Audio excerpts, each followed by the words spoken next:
Well, hey everybody, and welcome to another edition of the Wananyuki Cheese Cafe. So, second day of my vacation in April, and it's actually a lot more rainy than I expected it to be. I mean, they predicted there was going to be a wet week coming up, but I just didn't feel like it was going to be as heavy.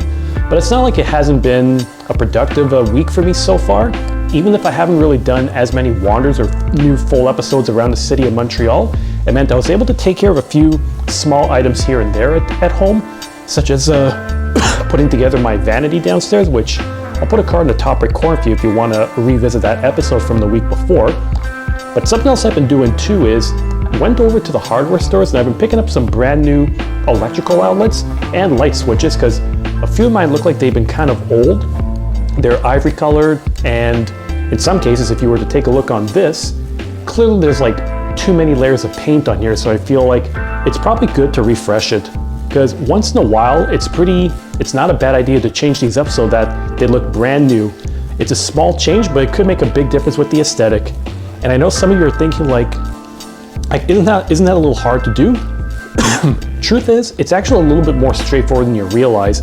Some places it's going to vary what you can and can't do with your home, but considering that I'm a handy guy and I've shown you how to change a fixture before, which, oh yes, that was a ceiling light fixture that I recorded around 2022, right in the beginning of that year. So I'll put a card in the top right corner and you can watch that one. But I figured we could take a look together at how you could do this yourself and show just how straightforward it is. And before we get started on that, here's one thing you can do. That's right.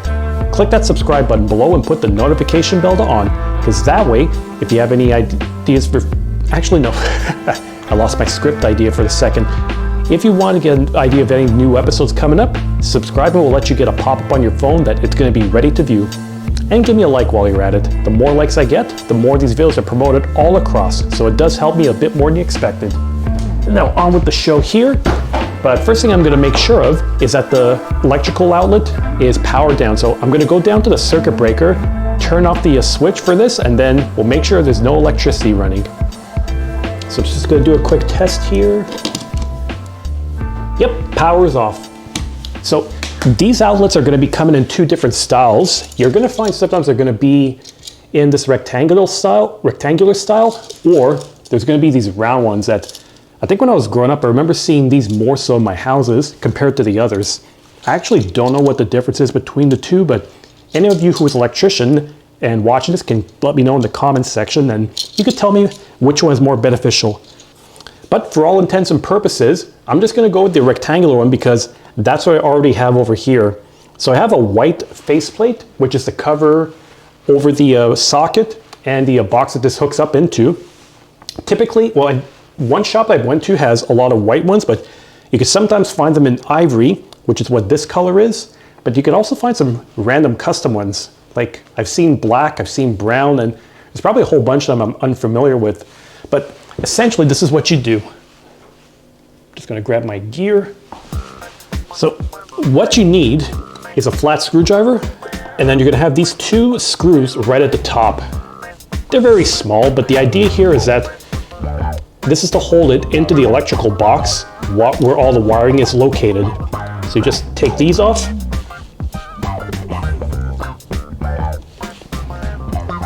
Right. And almost done. And of course, full disclosure, you might be seeing some shadowing over here because the main light in this room is hooked up to the same circuit as where this socket is. So I have my work light that's being used as we speak, just to give me some illumination. So yeah, you can probably see the tripod for the camera and you're breaking the fourth wall. But typically, what I wanted to say before is that once those screws are off, then this plate can pop up pretty easily. And this is something that could be common too that you're gonna find. Seems like that the old owners had painted around the socket and painted directly onto the screws too. So these are Phillips heads.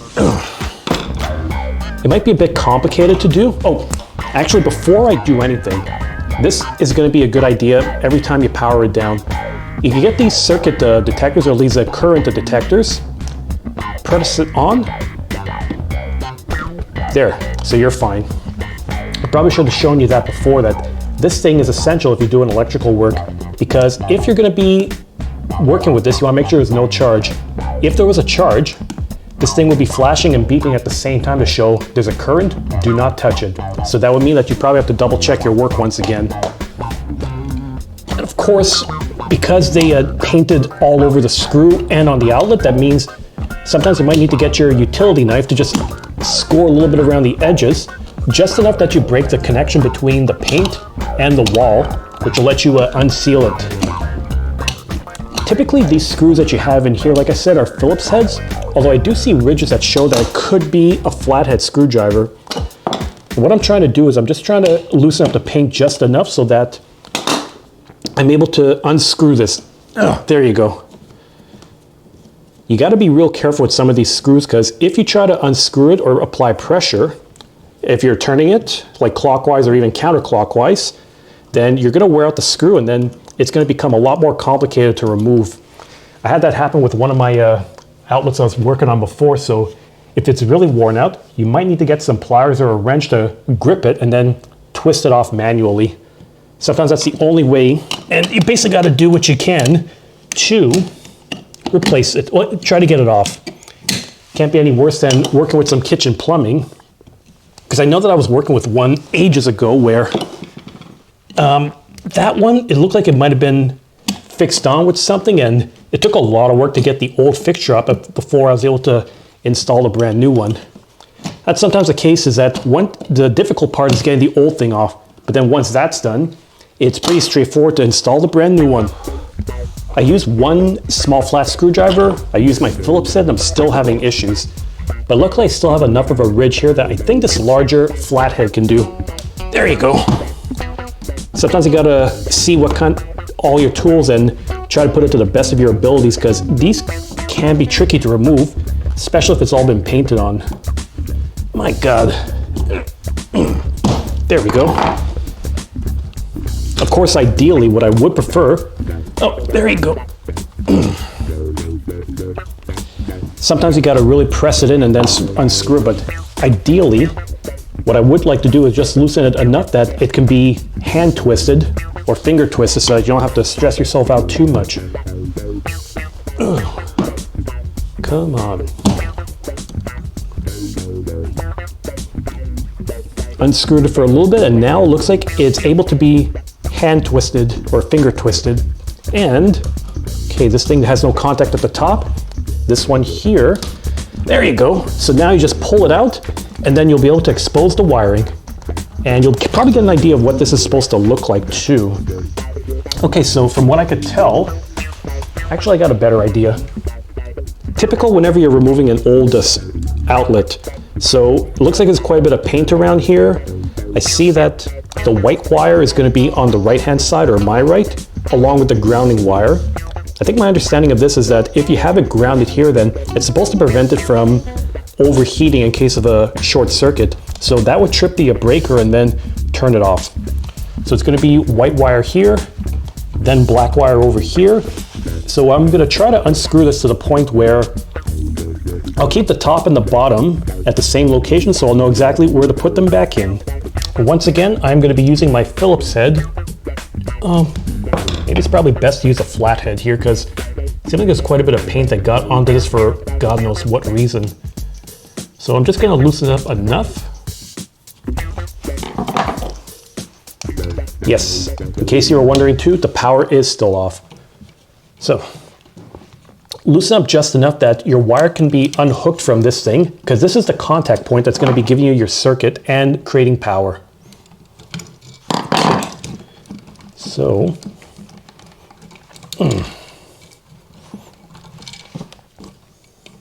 gotta maybe unscrew it one more time.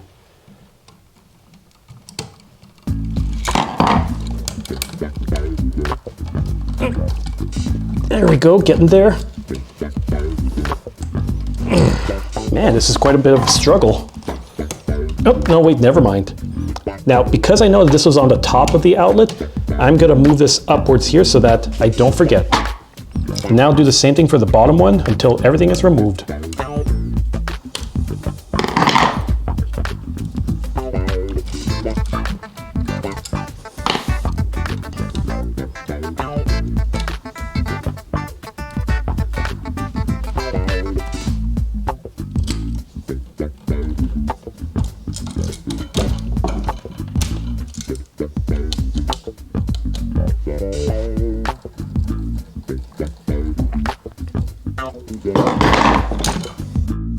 And there you have it. Like I said, removing the old fixture for a lot of things is going to be the most complicated part, because once it's gone, then it just has to be reinstalled and you're working with brand new pieces. So kind of to give you a little idea, this is the one I just pulled out, the ivory one. You're going to see there's quite a bit of paint on here, and even some of the screws are kind of difficult to spin around. Yeah. This would have been a Phillips head screw. Luckily I was able to use a flathead because the Phillips head might have either been worn out or, you know, I'm not even going to bother asking now. But this is how it looks here. And then you got this one here, which is a brand new one, and the brass looks like it's in a pretty good shape. So what I'm going to be doing is replacing it with the same side. The green wire you have up here is going to be for grounding. Then you got these two. I guess it's supposed to be nickel looking. That's for the white wire. And then the brass is going to be for the black wire in here. And you just reattach it the same way and then you're good to go. So what I'm trying to do here is just make sure that this is looped well enough that I'm going to have minimal wire exposed. And then I'm just going to tighten this up so that on the contact point, this screw is going to be holding the copper wire in place. So that way nothing's going to be moving anymore. Okay, so that's one wire down, on to the next one. And you want to try to keep this looped as much as possible so that you don't have to worry about working the wire as much.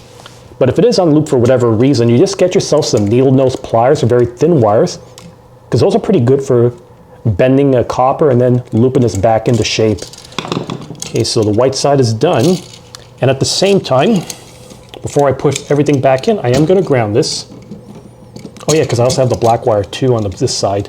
So, just for the sake of simplicity, I'll show you here the brass side. The black on the bottom is being tightened as well. There you go. And then the same thing for the top.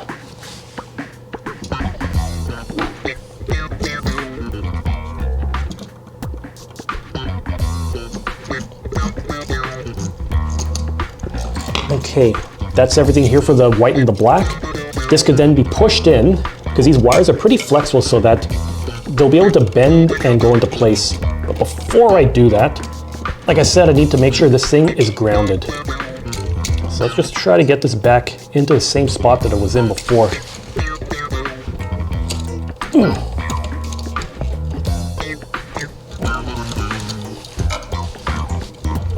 Yeah, sometimes these could be a little bit complicated, but eventually you'll get it in.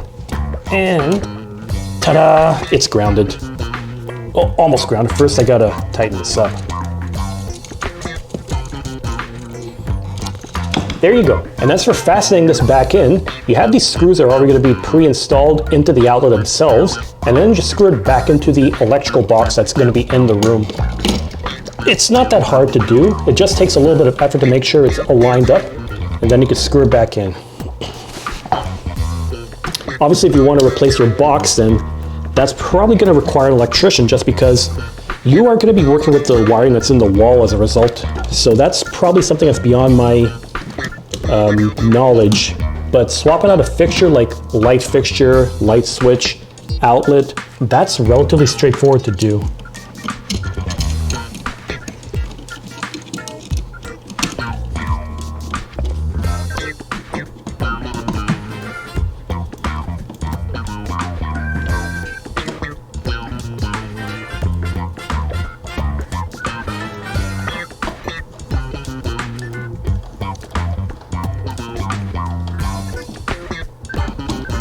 Now that the outlet is secured back into the wall, you just have to take the faceplate over here and then reattach it with these tiny screws. If you're changing the aesthetic of this, or changing the look, you would probably go to the hardware store and then get a replacement.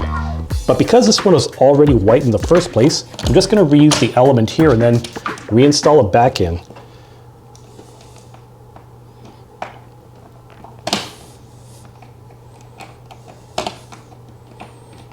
And you'll know that you're making good contact is if the screw is going to be pulled in a little further into the wall.